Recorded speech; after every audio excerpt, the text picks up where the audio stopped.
Hello दोस्तों, मैं हूं channel host Sukhraj. Welcome to the channel. पिछली वीडियो में हमने एक्सेप्शन देखा कि हम उसको एक्शन मेथड पे कैसे हैंडल कर सकते हैं। ठीक है, तो मैंने एक मेथड को मॉडिफाई किया है जहां पे हम कुछ डेटा को डिलीट करते हैं। ठीक है, उसमें ट्राई कैच लगा दिया। अगर वो डिलीट करता है तो हम इसको ट्रू रिटर्न करते हैं, अदरवाइज फॉल्स करते हैं। अगर एक्सेप्शन आती है तब भी हम फॉल्स रिटर्न करते हैं। अब मैं यहाँ पे आपको कुछ सिनेरियो दिखाना चाहता हूँ। मैं इस कोड को एग्जीक्यूट करता हूँ।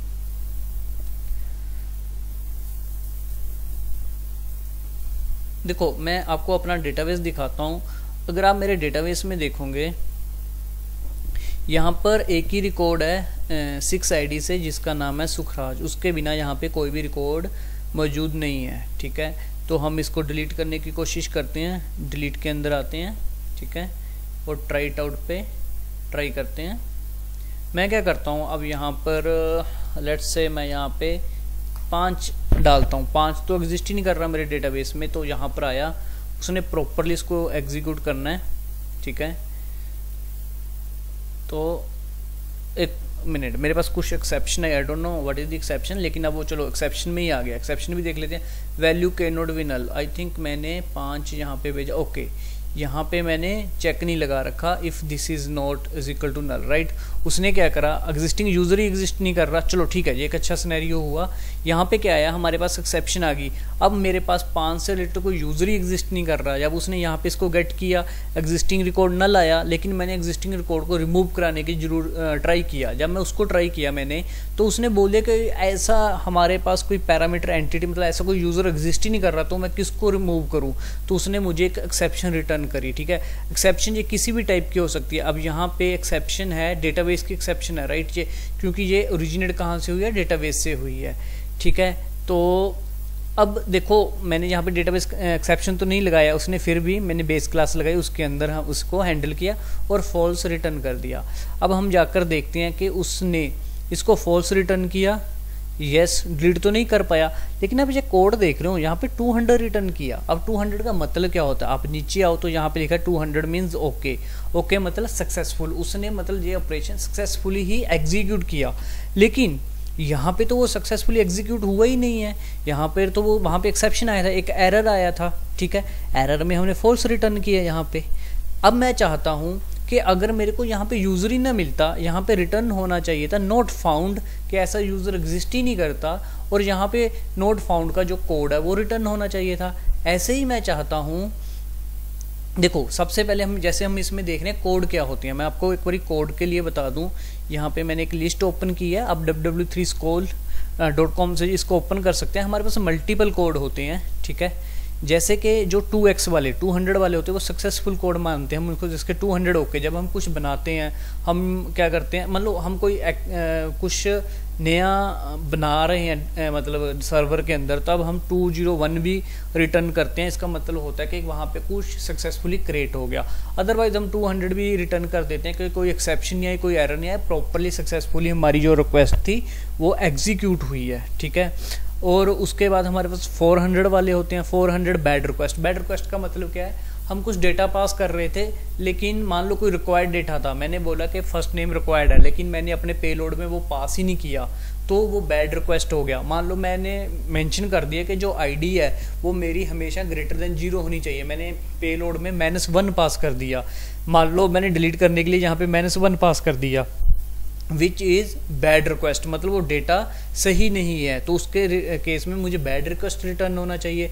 अगर किसी मेथड को मैं एक्सेस नहीं कर पा रहा तो उसको अनऑथोराइज्ड आना चाहिए, और कोड क्या आना चाहिए, 401। ऐसे ही हमारे पास मल्टीपल होते हैं, 404। अगर कोई ऐसा मैं एक्शन मेथड हिट करने की ट्राई कर रहा हूँ अपने लोकल से या पोस्टमैन से, जो एक्चुअल में एग्जिस्ट ही नहीं कर रहा, ठीक है, तो उस केस में मुझे आना चाहिए 404 नॉट फाउंड, राइट। या फिर नहीं, नॉट फाउंड आ जाता है, अदरवाइज क्या आ जाता है कि ये वाला नॉट फाउंड कब भी रिटर्न होता है कि मैंने देखो कुछ यूज़र को ट्राई किया सर्च करने का, लेकिन वो यूज़र वहाँ पे एग्जिस्ट ही नहीं था कर रहा, तब भी मैं जैसे रिटर्न कर देता हूँ 404 नॉट फाउंड, राइट। लेकिन अब हमारे केस में क्या हो रहा है, चाहे वो एक्सेप्शन आए, चाहे वो सक्सेसफुली डिलीट करे, राइट, हर एक केस में क्या हो रहा है, मेरे पास तो 200 रिटर्न हो रहा है। जब हम ऐड कर रहे हैं तब भी हमारे पास 200 ऐड हो रहा है। ठीक है, तो उन चीज़ों को हम कैसे हैंडल करेंगे। मान लो मैंने यहाँ पे कुछ और रिटर्न करना, अच्छा एक मेथड और हो सकता है, अगर मैं सक्सेसफुली डिलीट करूँ, यहाँ पे मैं रिटर्न करना चाहता हूँ सक्सेसफुली डिलीटेड, ऐसे रिटर्न करना चाहता हूँ, लेकिन अगर वो सक्सेसफुली डिलीट नहीं हुआ तो मैं फॉल्स रिटर्न करना चाहता हूँ। अगर कोई एक्सेप्शन आ जाती है तो मैं उस केस में मान लो कुछ अलग चीज़ रिटर्न करना चाहता हूँ। फॉर एग्जांपल मैं जस्ट ले लेता हूँ, मैं 20 रिटर्न करना चाहता हूँ, एक इंटीजर कोड रिटर्न करना चाहता हूँ, या मान लो 500 इंटरनल एरर बोलते हैं इनको हम, सर्वर एरर आ जाते हैं जो एक्सेप्शन वाले केस में हम 500 भी रिटर्न कर सकते हैं। लेकिन अब मेरे पास इशू क्या आ रहा है, ये क्या बोल रहा है कि भाई मैं तो 500 रिटर्न करने नहीं दूंगा तेरे को, क्योंकि यहाँ पे तो रिटर्न टाइप बूल है, ठीक है, और मैं ना ही तेरे को ये सक्सेसफुली डिलीटेड रिटर्न करने दूंगा क्योंकि यहाँ पे रिटर्न टाइप बूल है। यस, अगर तुम बूल ट्रू फॉल्स रिटर्न करना चाहते हो तो कर लो, कोई इशू नहीं है। ऐसे ही मेरे पास कोई भी मेथड हो सकता है, जैसे हम यहाँ पे यूज़र को अपडेट कर रहे हैं, अपडेट के बाद मैं चाहता हूँ इफ़ यूज़र नॉट फाउंड, उस केस में तो मैंने ये स्ट्रिंग मैसेज रिटर्न करना। अगर यूज़र सक्सेसफुली क्रिएट हो गया, अपडेट हो गया, तो विद न्यू वैल्यूज़ जो अपडेट हुआ है मैं वो वाली वैल्यूज़ रिटर्न करना चाहता हूँ। मान लो यहाँ पे फिर मैं एग्जिस्टिंग यूज़र पूरा रिटर्न करना चाहता था कि अगर वो हो जाता है अपडेट होने के बाद उसका डेटा, लेकिन मैं यहाँ पर भी नहीं कर पा रहा। तो इन चीज़ों को हम कैसे हैंडल कर सकते हैं, ऐसी रिक्वेस्ट या ऐसी रिक्वायरमेंट को हम कैसे हैंडल कर सकते हैं, ये हम देखेंगे नेक्स्ट वीडियो में। लेकिन उससे पहले आप इस वीडियो में ये जरूर समझो कि ये कोड क्या होते हैं, राइट। तो 200 वाले कोड होते हैं सक्सेसफुल कोड, 400 वाले होते हैं क्लाइंट साइड कोड बोलते हैं हम इनको। ये इंटरव्यू में भी पूछ लिया जाता है कि अगर आप डेटाबेस में कुछ, मान लो आप सर्वर पे कुछ हिट कर रहे हो वेब एपीआई पे, लेकिन आप ऑथोराइज्ड नहीं हो वहाँ पे, आपको अनऑथोराइज्ड हो वहाँ पे, राइट, तो आपका कौन सा कोड रिटर्न होगा, तो 401 होगा। अगर पेलोड में कुछ प्रॉब्लम है, कोई रिक्वायर्ड डेटा आप नहीं पास कर रहे, तब कौन सा कोड रिटर्न होगा, तो 400 रिटर्न होता है। अगर सक्सेसफुली आप सब कुछ कर देते हो तो 200 रिटर्न होता है। अगर सर्वर एरर होते हैं वो, राइट, वो कौन से होते हैं, तो हम उनको इंटरनल सर्वर एरर बोल देते हैं। जैसे हमने लास्ट टाइम देखा था डिवाइड बाय जीरो, तो वो डिवाइड बाय जीरो पॉसिबल नहीं था, या आर्गुमेंट एक्सेप्शन थी, कोई भी एक्सेप्शन आ जाती है उस केस में हम क्या कर देते हैं, सर्वर एरर को इंटरनल एरर बोल देते हैं, सॉरी सर्वर एरर को 500 वाले 5 से स्टार्ट होने वाले एरर बोल देते हैं, जैसे कि 500 इंटरनल सर्वर एरर हम रिटर्न कर देते हैं, ठीक है। तो इसको हम कैसे हैंडल कर सकते हैं, हम इसको नेक्स्ट वीडियो में देखेंगे कि हम डिफरेंट कोड कैसे रिटर्न कर सकते हैं, और जब मल्टीपल रिटर्न टाइप होती है जो एक अपनी किसी भी वेब एपीआई मेथड से, इसको हम कैसे कर सकते हैं। इस वीडियो में इतना ही, थैंक यू। अगर आपको किसी भी तरह की कोई क्वेरी है आप कमेंट कर सकते हो, definitely I will resolve that query. और मेरे को किसी ने पूछा था कि आप कौन कौन सी चीज़ें कवर करने वाले हो, मैं आपको एक बार एक लिस्ट भी दिखा देता हूँ। मैं अपकमिंग वीडियोस में मोस्ट प्रोबेबली,